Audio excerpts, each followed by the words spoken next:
नमस्कार, जय हिंद साथियों। पूरे भारत में से आप कहीं से भी हों, लड़का या लड़की, और आपकी उम्र सीमा 18 साल से 42 साल होनी चाहिए। योग्यता भी आपकी प्यारे साथियों 10वीं 12वीं और ग्रेजुएशन अलग अलग पदों के हिसाब से अलग अलग इसमें रखी गई है।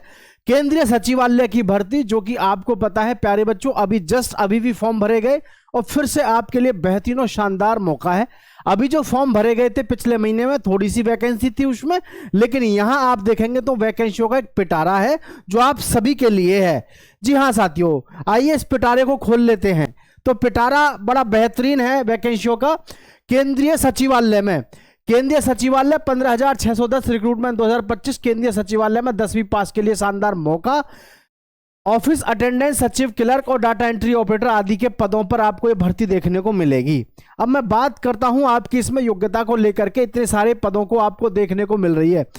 देखिए, केंद्रीय सचिवालय यानी कि केंद्रीय सचिवालय बहुत बड़ी एक ये हमारी ऑर्गेनाइजेशन है जो कि गवर्नमेंट, सेंट्रल गवर्नमेंट की है, जिसमें हर साल न जाने कितनी वैकेंसी आती है। वैसे हर स्टेट में भी होता है सचिवालय।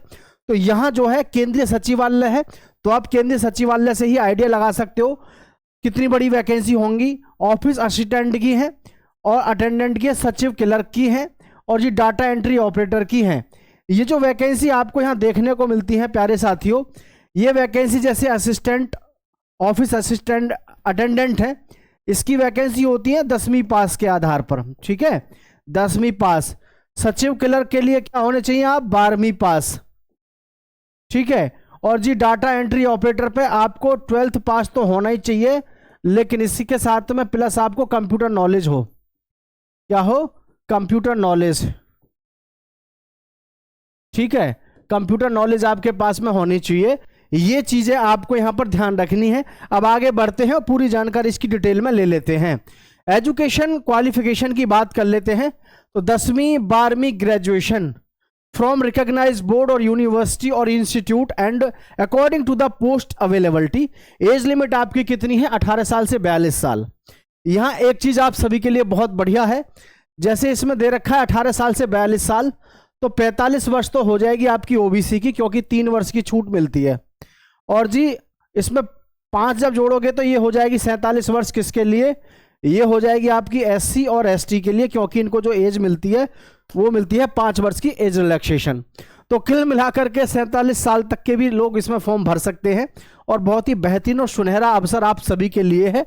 अगर आपने भी 10वीं 12वीं ग्रेजुएशन कुछ कर रखा है, अगर बेरोजगार हैं और इस समय पर, तो नौकरियों की भरमार तो 2025 में जाते जाते खूब मिल रही है। बस इस समय सही मौके पर आप फॉर्म भर दें और तैयारी में लग जाएं। ठीक है, तो आगे इसके विषय में पूरी जानकारी देख लेते हैं। आइएगा, ध्यान से देखिएगा सभी साथी। आगे दिया हुआ है केंद्रीय सचिवालय भर्ती शैक्षणिक योग्यता।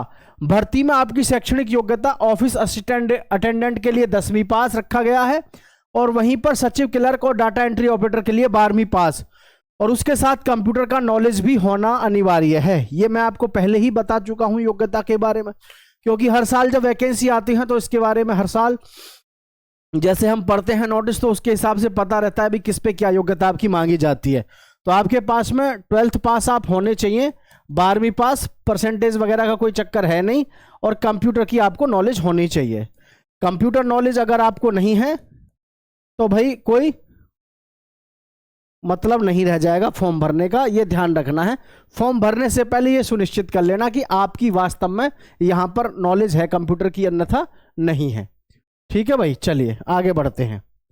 आगे दिया हुआ है केंद्रीय सचिवालय भर्ती में कुल पद। देखो यहां पर थोड़ी सी एक चीज पर मैं आपको प्रकाश डाल दूं, आप बाद में ये मत कहना कि जी फॉर्म भरवा दिए हमसे या फॉर्म भर्ती के लिए, लेकिन इसमें तो जो है पूरी बात बताई नहीं, सच्चाई बताई नहीं। तो सच्चाई देख लो इसकी।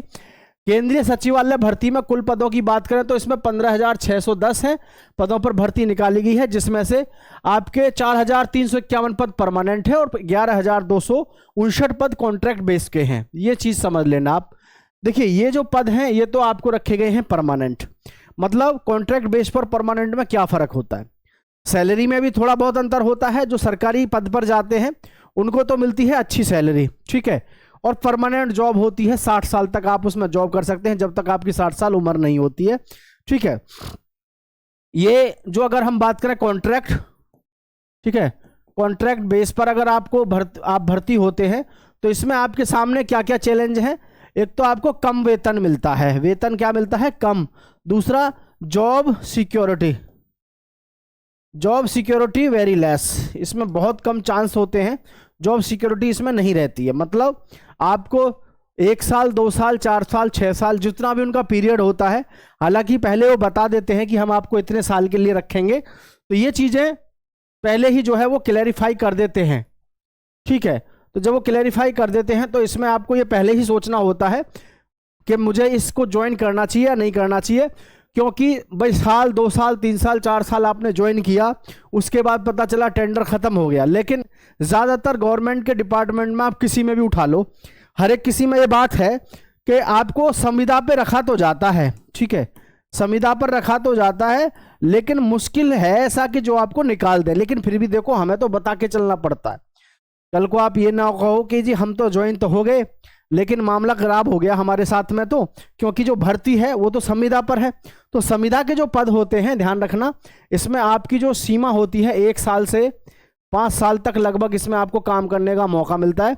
इसमें ऐसा भी होता है कि परफॉर्मेंस काम करने का आपका बहुत अच्छा तरीका रहा, आपको सरकार परमानेंट भी करेगी आगे, या फिर आपको जो है और भी एक्सटेंशन मिल सकता है। और सैलरी की बात करें तो सैलरी जो होती है, जो परमानेंट कैटेगरी से भर्ती होते हैं भाई, उनकी सैलरी का तो कोई तोड़ होता ही नहीं है, ठीक है। तोड़ का मतलब है जैसे गवर्नमेंट की जो सैलरी है आपको पता है आज की डेट में कम से कम 35,000 से शुरू होकर के ऐसी पद के लिए 55,000 कम से कम बैठती है, ठीक है। और जहां संविदा पे बात करें तो संविदा पे जो आपकी वेतन होगा 18,000 से शुरू होकर के अब पता नहीं कितने पर रोक दें, 30 पे 35 पे कितने पर रोकें ये नहीं पता। लेकिन संविदा पे जो वेतन होता है वो अकॉर्डिंग टू या comparatively to the government job उसमें कम ही होती है। ये बात आपको सबको पहले ही समझ लेनी है। तो सभी साथी इस बात को ध्यान रखें। तो भाई जब भी आप इसका फॉर्म भरते हैं तो इस बात को ध्यान रखें भाई, पहले ये सुनिश्चित कर लें कि परमानेंट है या फिर संविदा पर है, ठीक है। बाकी हमारी तरफ से पूरा प्रयास आप सबके लिए रहेगा, जिस भी प्रकार की कोई भी जानकारी होगी वो हम आपको जरूर देंगे ही देंगे। अब यहाँ बात कर लेते हैं इसके सिलेक्शन प्रोसेस की। इसमें ऑनलाइन पहले फॉर्म भरा जाता है, फिर उसका एडमिट कार्ड आता है, रिटन एग्जाम होता है, ठीक है, ट्रेड टेस्ट। तो ट्रेड टेस्ट किस चीज़ का होता है आपका, ये होता है आपका कंप्यूटर नॉलेज का, ठीक है जी, कंप्यूटर नॉलेज का आपका इसमें ट्रेड टेस्ट होता है। डॉक्यूमेंट वेरिफिकेशन होगा, मेडिकल होगा, फाइनल मेरिट तैयार होगी। फाइनल मेरिट जो तैयार होगी वो किसके आधार पर होगी, वो होगी हमारे रिटन एग्जाम के आधार पर, यानी कि जो रिटन टेस्ट होगा। तो ये चीज़ें आपको यहाँ पर ध्यान रखनी है। तो ये आपके लिए जानकारी निकल के आ रही है सभी के लिए। इसके ऑनलाइन फॉर्म जैसे ही शुरू होंगे इसकी मुख्य वेबसाइट पर तो आपको हम जानकारी दे देंगे। वैसे तो बहुत ज़्यादा समय बचा नहीं है, क्योंकि जब ये जारी हुआ है तो आपका जल्दी ही ऑनलाइन फॉर्म भी शुरू हो जाएगा। तो आप सभी का बहुत बहुत धन्यवाद साथ में जुड़े रहने के लिए। दोस्तों के साथ शेयर करिएगा, और निश्चित रूप से इसके फॉर्म जो है दिसंबर के इसी महीने में शुरू हो रहे हैं। जय हिंद, जय भारत साथियों।